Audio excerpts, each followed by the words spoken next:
Bueno, como les comentábamos en la presentación del curso, vamos a tener temas eh, teóricos de un poco de fisiología de las neuronas. Esos temas los va a estar dando el doctor Carrillo. Vamos a ver temas también teóricos, un poco acercados a las matemáticas de sistemas dinámicos, ecuaciones diferenciales, muy por encima porque no es el fuerte de este curso. Y vamos a estar viendo los modelos de neuronas artificiales, que son las que se aplican en este momento para el análisis de datos, que es el fuerte del curso, bueno, del seminario. Normalmente dábamos el curso dando primero la parte teórica y después entrábamos a ver los modelos de neuronas artificiales, redes neuronales artificiales, pero ahora lo estamos haciendo al revés. Entonces, como lo estamos haciendo al revés, vamos a tener que repetir algunas cosas para recordar.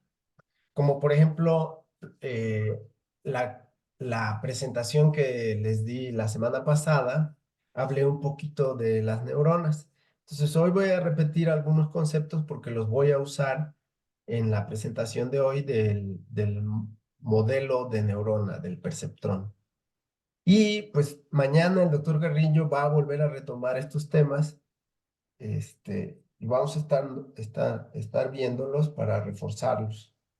Son conceptos que hay que aprendérselos para que, pues, en una conversación o en una presentación uno los pueda, manejar.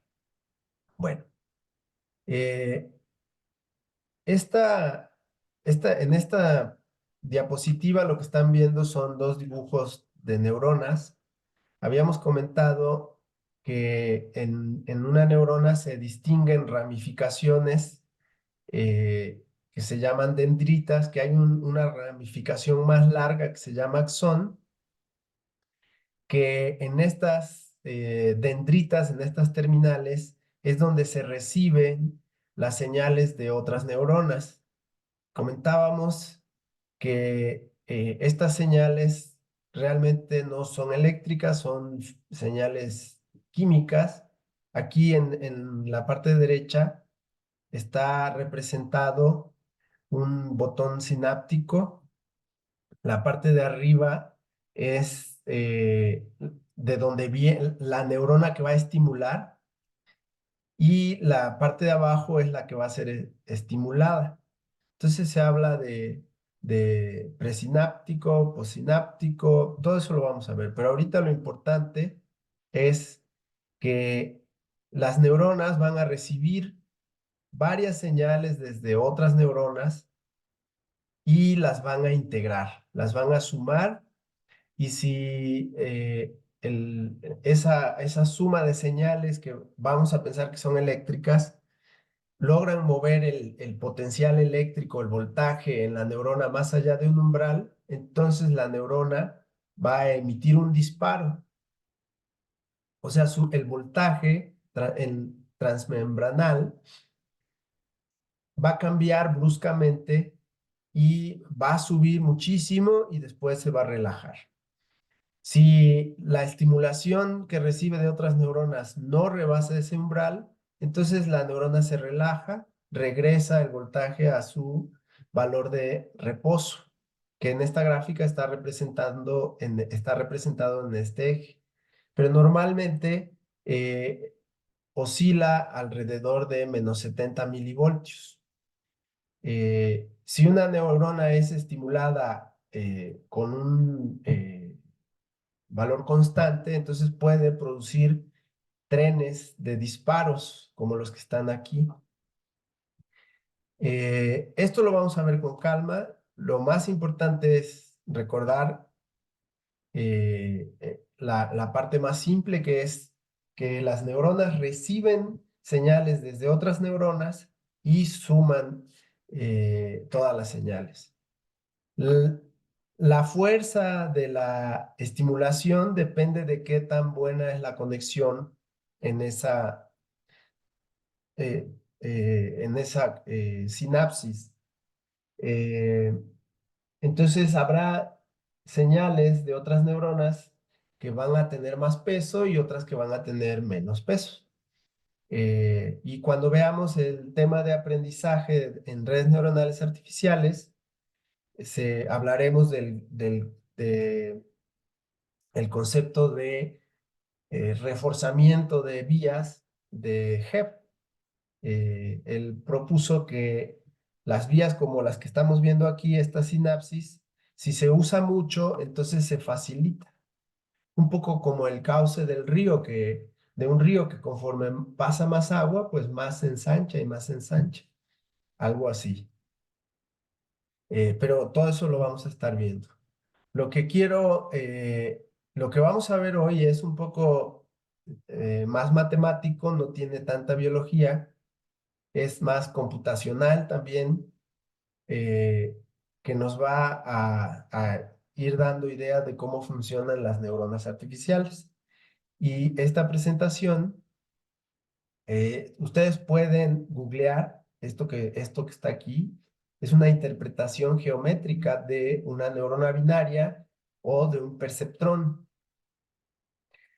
Ok, entonces este es el modelo más simple de neurona y ya con lo que acabamos de comentar de la parte biológica se puede entender y ver que realmente está bioinspirado. En esta representación, en la parte izquierda, tenemos entradas que son x1, x2 hasta xn.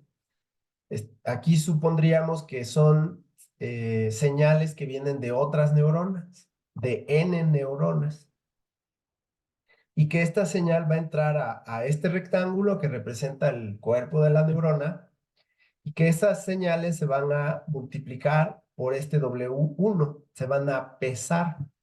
Comentábamos ya en la presentación anterior que si este peso es cero, entonces esta entrada no cuenta, se anula. Que si es negativa, entonces en la suma, en lugar de aumentar la suma, la va a disminuir. Entonces tendría una función inhibitoria. Pero si el peso es positivo y es positivo, entonces tendría una función excitatoria, excitaría. O sea, acercaría el voltaje al umbral en lugar de alejarlo. De hecho, si el peso es mayor que 1, entonces va a amplificar esta señal, esta entrada X1. Pueden detenerme en cualquier momento. Entonces, pensando que las neuronas integran la información que vienen de otras, pues hacemos una suma pesada, que es lo que está puesto aquí. Para aquellos que no se acuerden, este símbolo sigma representa una suma de lo que está aquí adentro. Y luego aquí adentro lo que tenemos es el peso y el X, que ya tienen subíndices, un subíndice I. Esta sumatoria correría desde I igual a 0 hasta N, es decir, recorriendo todas las entradas. Y no hay un puntito, pero aquí significa un producto. Entonces, después de que se suma, esta información pasa, lo imaginamos así, a otro compartimento de la neurona, que es la función de transferencia o función de activación, que realmente lo único que hace es comparar, hacer esta comparación que está puesta aquí. Si la suma pesada es mayor que el umbral, teta, entonces la neurona va a disparar 1. Pero si no es mayor, es menor o igual, entonces va a disparar 0. O sea, no va a disparar, se va a quedar quieta. Este mayor o igual uno lo puede establecer, perdón, este mayor puede ser mayor o igual también, eso depende de uno, es a criterio. Bueno, Y estas neuronas se pueden utilizar para construir redes neuronales, conectándolas de diferentes maneras. Aquí hay un ejemplo de una red que vamos a ver que se llaman Self-Organizing Maps, donde solo hay una capa de salida y hay una capa de entrada que distribuye todas las señales a todas las neuronas. La vamos a ver con calma, pero solo para que se vayan imaginando cómo están las cosas. ¿Dudas hasta aquí? ¿Está claro el modelo más simple de neurona, que sería una neurona binaria? Sí, profesor.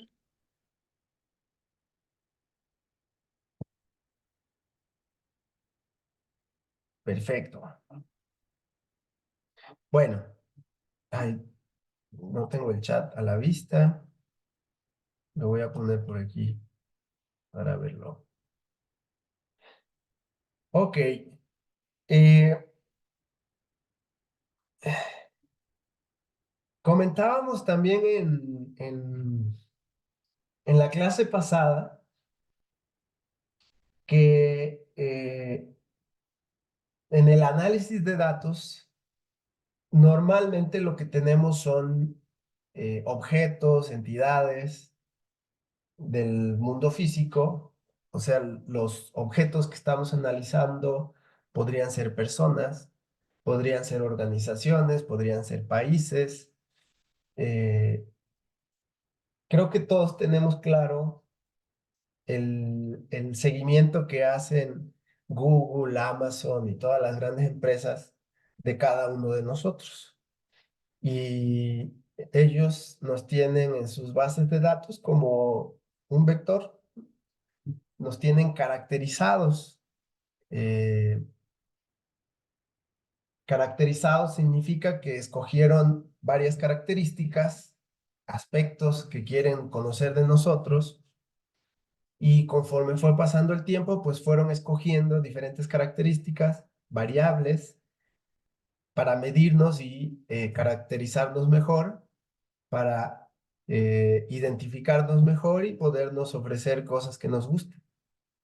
Eh, entonces, las características o atributos de las entidades son las que se alimentan normalmente a una red neuronal, a un árbol de decisión, en términos generales, a un modelo de machine, a un modelo computacional. Lo podemos decir modelo de machine learning, pero modelo computacional como que se siente mejor en español, ¿no?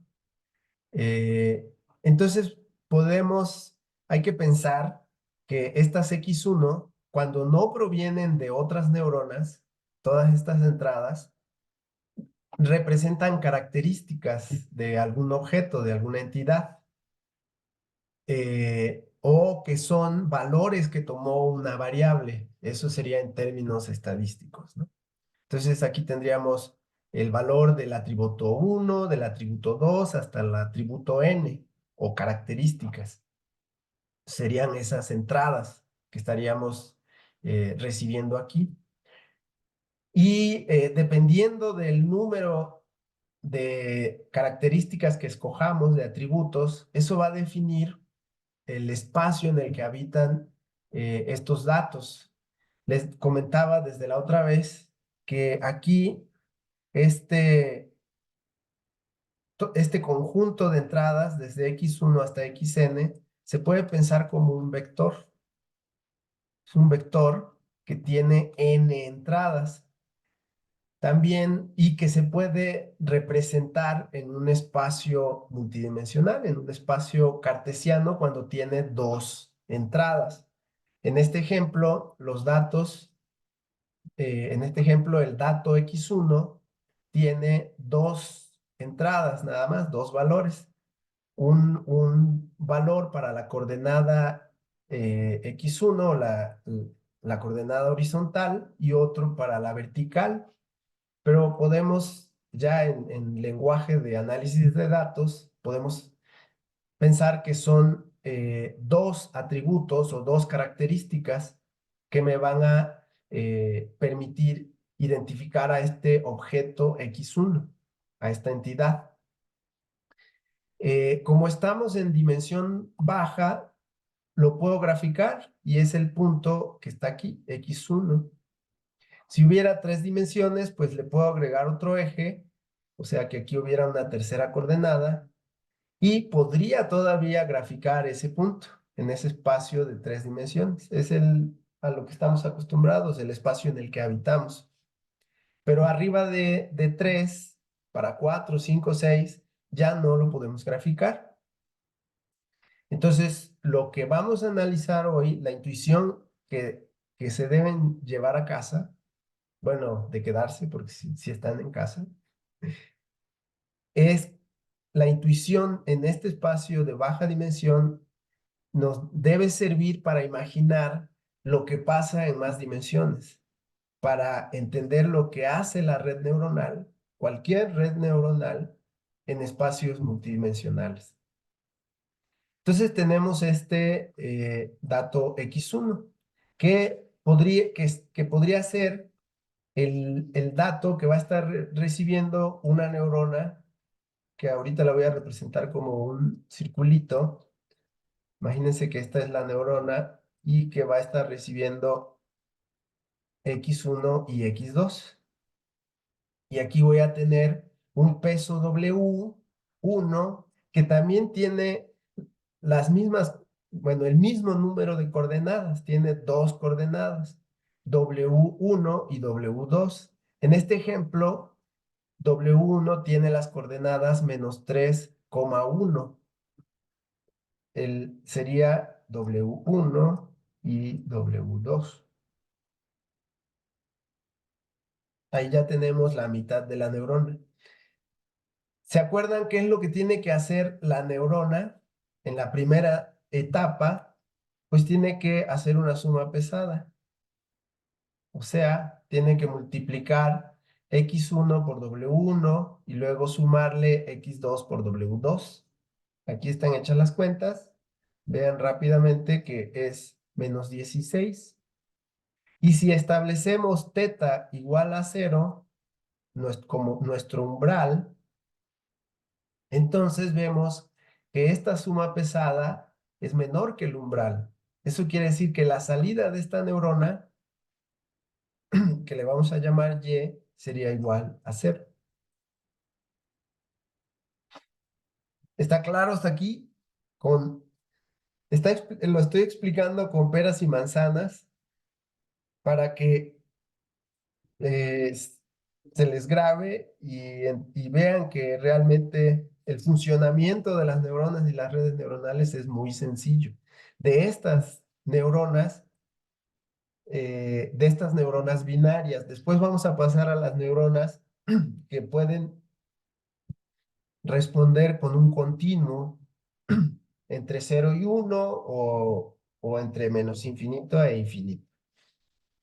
Pero estas son la primera generación. La segunda generación son las que pueden responder en un continuo y son las que se usan en este momento. Y la tercera generación son las que todavía no se usan a nivel industria, pero que se están investigando para desarrollar los algoritmos y que puedan ser usadas en, no sé, 10, 20 años.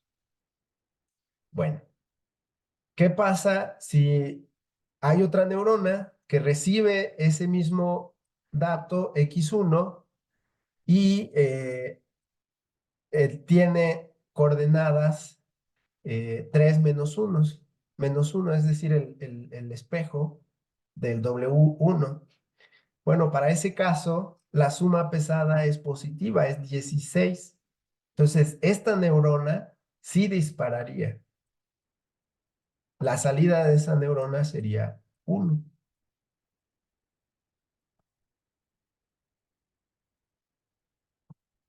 Bueno, ¿qué, eh, ¿por qué creen ustedes que la neurona 2, la que tiene el peso W2, sí dispara y la neurona 1 no dispara? Digo, sabemos por la fórmula, pero podríamos encontrar una explicación gráfica aquí, en este plano, que explique por qué sí dispara N2 y no N1. Podría ser el signo de la parte del campo, ¿no? ¿Dónde está? El signo de la parte del campo o, O sea, o W no está en la parte negativa, W está en ajá, la parte positiva. va por ahí, va por ahí. Fuiste, y tú habías escrito, ¿verdad, Rafael, en el chat? Sí, pero ya me quedó más orientado. W no es que la neurona.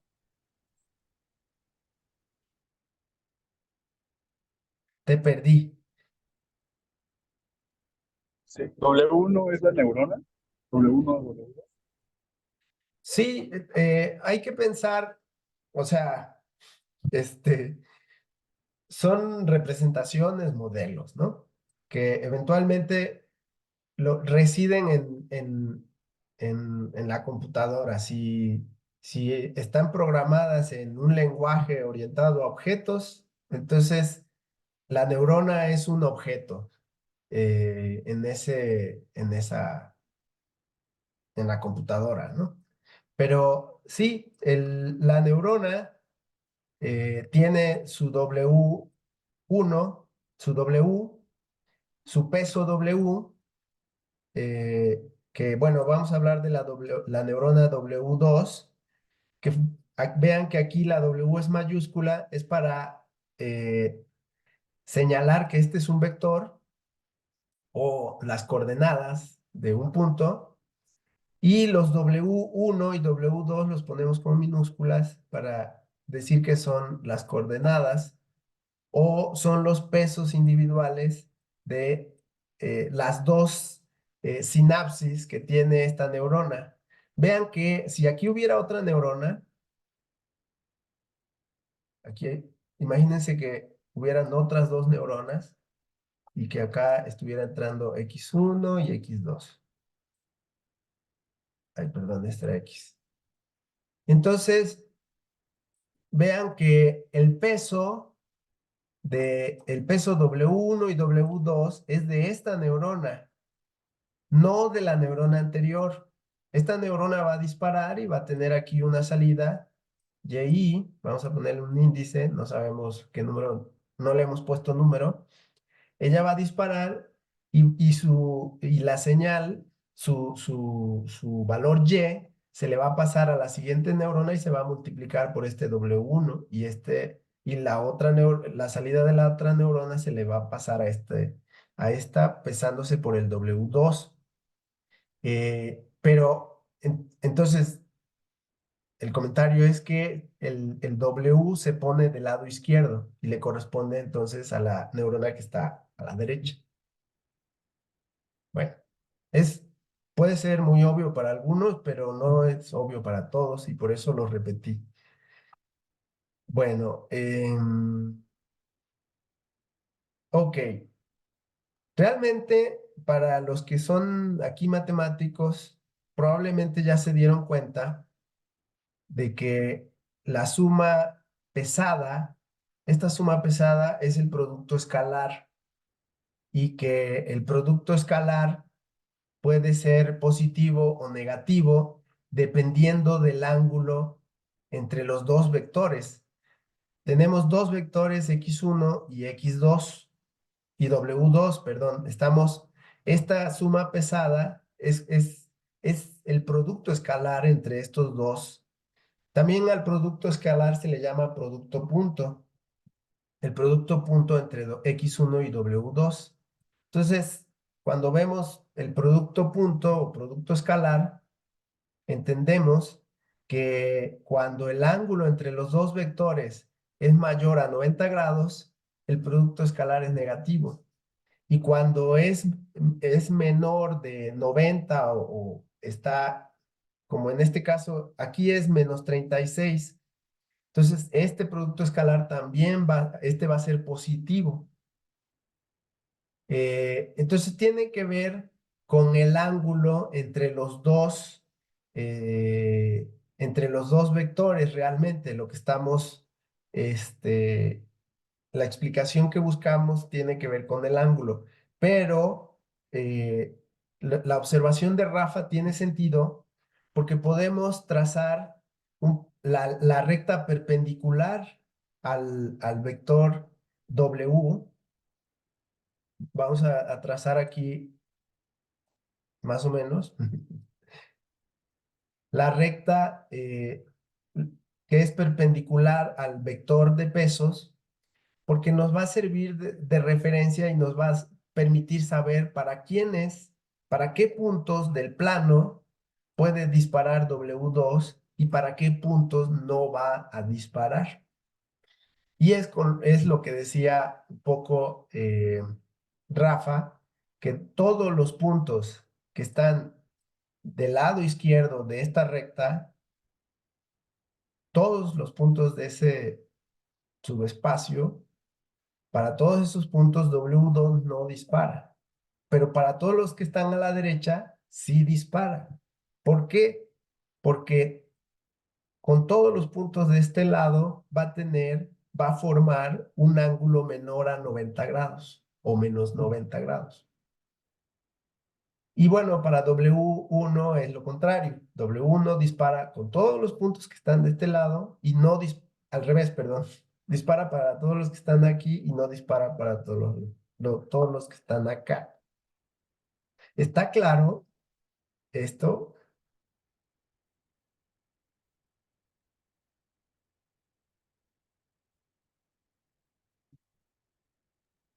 Sí,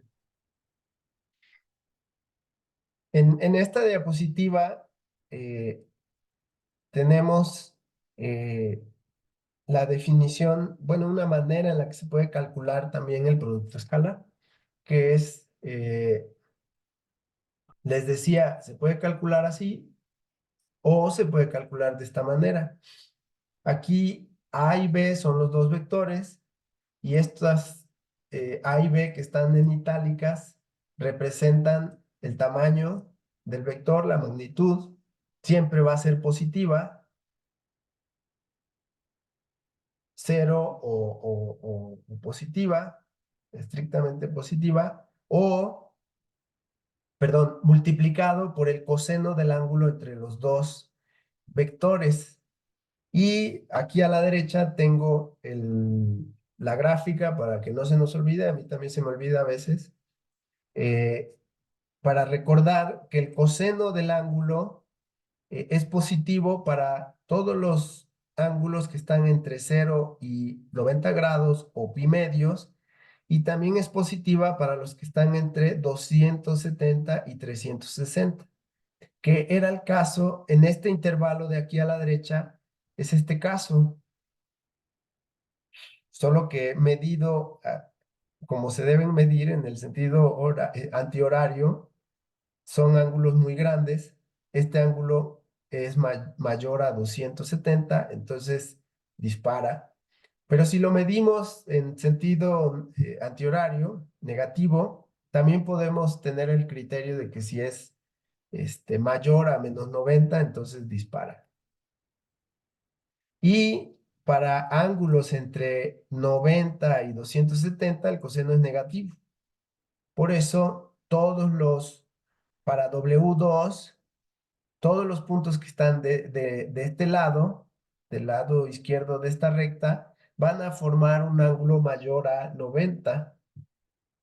Todos van a formar un ángulo entre 90 y 300 y 270 grados. Entonces, esta es otra manera para los que son más analíticos, pueden recordar el coseno y no tanto pensar en la recta perpendicular al peso. Pero son las dos maneras. Tenemos la intuición geométrica, que es esta, o bien la fórmula con el coseno del ángulo. Ahí, ahora sí que a gusto del consumidor, del cliente. Bueno, entonces la pregunta es, ya se las hice antes, se las había adelantado. ¿Para qué puntos del plano, dado un vector W, para qué puntos del plano, bueno, y que este vector W es el peso de una neurona, representa el peso de una neurona, ¿para qué puntos del plano dispara? Bueno, pues ya lo habíamos dicho, dibujamos la recta perpendicular a ese W, que de hecho es esta. Con el producto escalar se puede escribir la ecuación de esta recta y entonces todos los puntos, si ponemos la regla de que sea mayor a cero, entonces todos los puntos que están arriba de la recta punteada hacen que esa neurona dispare. Y todos los que están sobre la recta o debajo de la recta, para todos esos puntos, la neurona no dispara. Entonces aquí están el conjunto de los puntos P que están acá arriba para los que este W dispara. ¿Dudas, preguntas? ¿Está claro?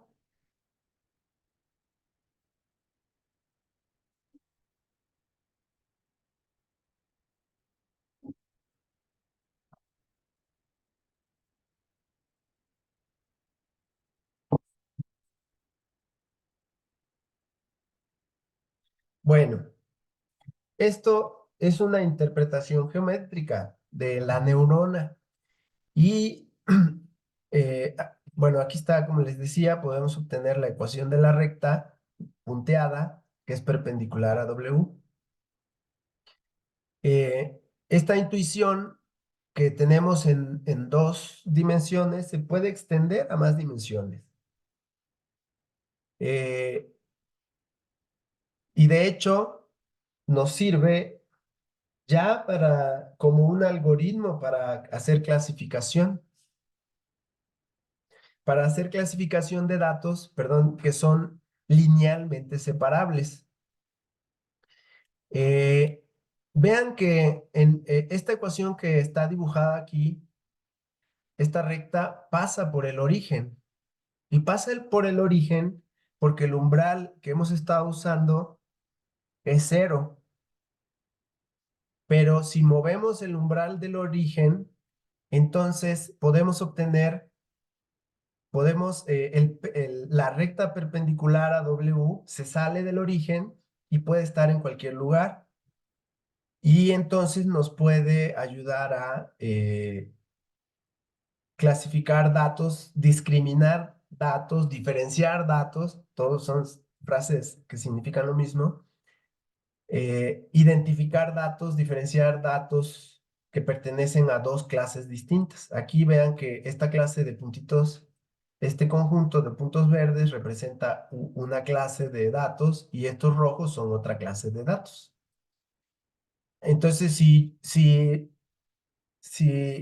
nos podrían hacer la pregunta, oye, ¿para qué eh, qué W puedo utilizar para clasificar estos datos? Entonces, ¿cuál sería la respuesta? ¿Alguien quiere ganarse estrellita?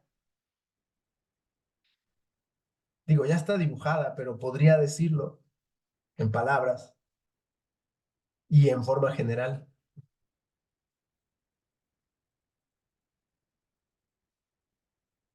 ¿Nadie se anima?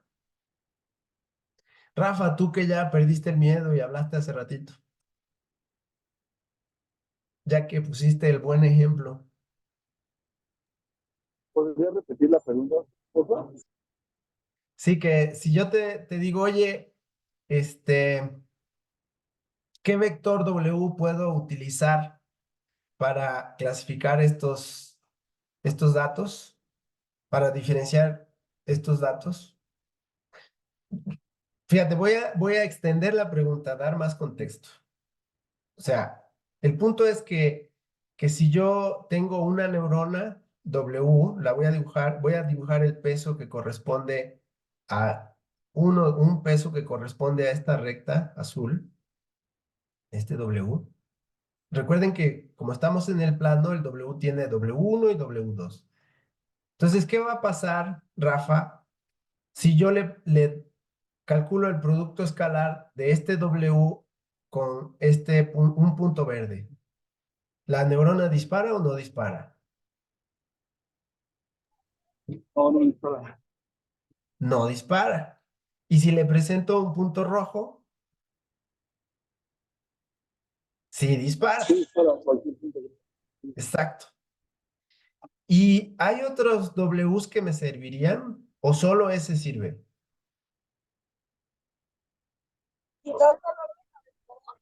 Solo ese sirve, pues sería un W. ¿Qué dijiste al final que no te entendí? Perdón.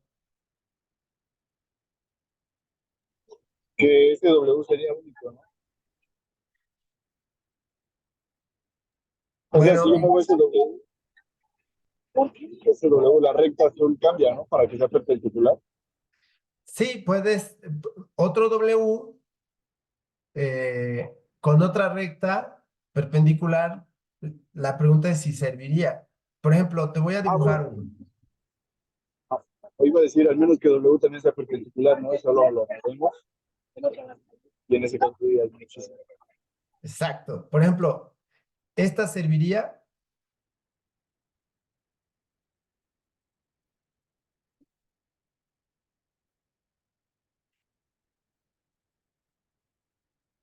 A ver, Rosalinda, este nuevo que acabo de dibujar sirve,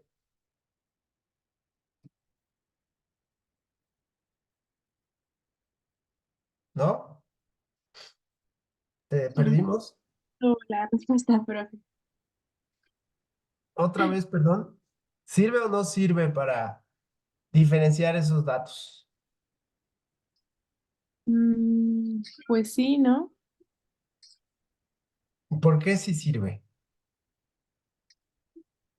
Porque, bueno, a simple vista veo que es una separación buena de ambos, como en la segunda gráfica. Exactamente. Eso nosotros lo estamos haciendo a ojo y vemos que que separa. Justo. Sí. Bueno, eso es lo que nosotros hacemos, pero para un algoritmo y que no es visión por computadora, pues eso no sirve. Sirve lo que hemos estado analizando y lo que acabamos de decir con Rafael, que lo que sirve es que, digo, lo que se dice de esta manera, este vector funcionaría, serviría para clasificar a estos datos porque para todos los puntos rojos, esta neurona va a disparar y entonces me daría un 1. Cada vez que yo le presente un punto rojo, la neurona va a disparar 1. Y cada vez que le presente un dato verde, la neurona no va a disparar, entonces sería 0. Sirve.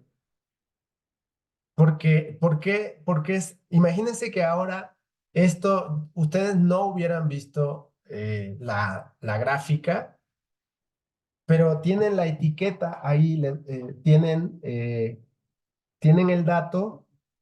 Por ejemplo, vamos a ver, vamos a agarrarnos uno que esté fácil, que tenga coordenadas sencillas.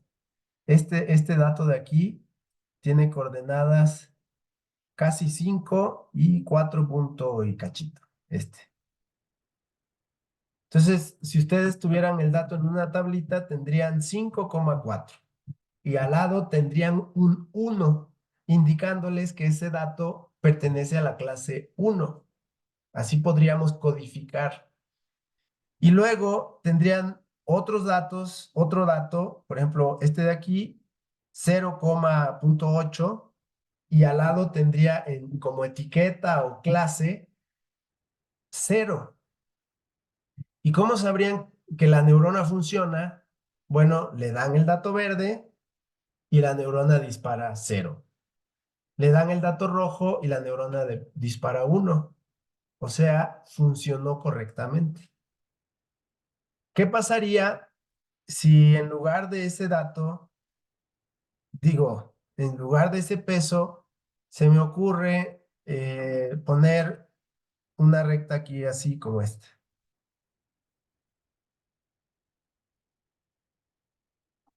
Y voy a poner aquí el peso. ¿Qué pasaría?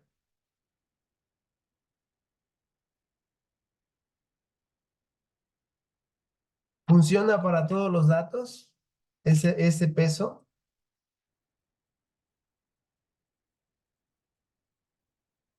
¿Se va a equivocar con algunos?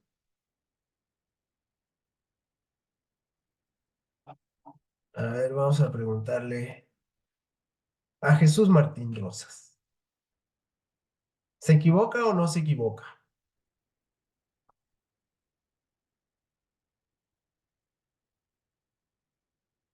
¿Estás, Jesús?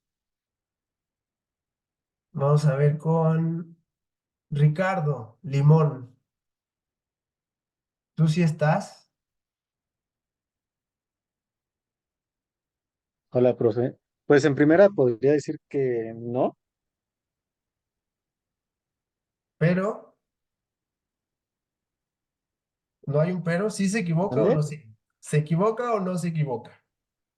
Ah, sí se equivocaría, porque, bueno, justamente, eh, sí, digamos que no está como clara esa clasificación y se incluirían, digamos, estos puntos verdes, ¿no? Dentro del uno. Bueno, algunos de Exactamente. los puntos. Algunos de los puntos, estos dos de aquí por lo menos, y probablemente este también, cuando se le presentara a una neurona con este peso, estos puntos, la neurona dispararía. Entonces ahí se estaría equivocando con esos datos. ¿Qué necesitaríamos hacer? Corregir este W, modificarlo para que se mueva a esta zona y que tenga una inclinación adecuada para poder disparar solamente con los rojos y solamente con los verdes. Visualmente, como decía su compañera, es sencillo, porque voy a borrar todo esto. Ay, ¿cómo se borra? Aquí está. Visualmente, yo les doy la tarea de encontrar un peso W para una neurona que me ayude a clasificar los datos de la izquierda. ¿Y qué harían? Pues trazan una recta así. Ah, pues esa y ya, con esa recta puedo encontrar el W. ¿Cuántas rectas podemos trazar ahí? Infinitas. O sea, hay infinito número de neuronas que pueden resolver este problema. Pero lo que en su momento representó un reto fue cómo, cómo tiene que ser un algoritmo, una receta que se pueda programar para que esto se encuentre de forma automática a partir de datos. Como les decía, este dato en una tablita estaría algo así como 5,4. Bueno, voy a ponerlo como tablita para que sea más claro. Aquí tengo x1, que es mi primer atributo o característica, aquí x2, y aquí al lado lo que tengo es la clase a la que pertenece. Y este tiene así, este sería un ejemplo, una instancia, un objeto, también he usado esa palabra, que le podríamos poner nombre. Puede que tengamos el nombre de ese objeto o no, pero no importa. El que importa es la clase. Y luego este otro dato que hemos usado sería algo como 0,8. Y ese ejemplo, ese dato, tiene la etiqueta 0. Y así esta tabla está completa con todos estos puntos. Entonces, el reto es diseña un método matemático que te permita diferenciar, que le permita a una computadora responderte a la pregunta, dado un dato desconocido, un nuevo dato, tú se lo das a la neurona y que ella te diga a qué clase pertenece. Esa es la tarea. Pero lo que para nosotros es muy fácil, dibujar esta línea visualmente es muy fácil, para las computadoras, ¿no? Entonces, por eso, de ahí surgió todo Machine Learning, ¿no? Redes neuronales artificiales, ¿cuánto me queda? Ah, pues ya estamos acabando. Bueno, vamos a continuar con esto, posiblemente mañana vemos, o a lo mejor el doctor Carrillo, que ya está por aquí, va a ver otro tema. Recuerden, vengan a todas las clases, porque son clases, o sea, no son ayudantías, ¿va? Voy a dejar de grabar.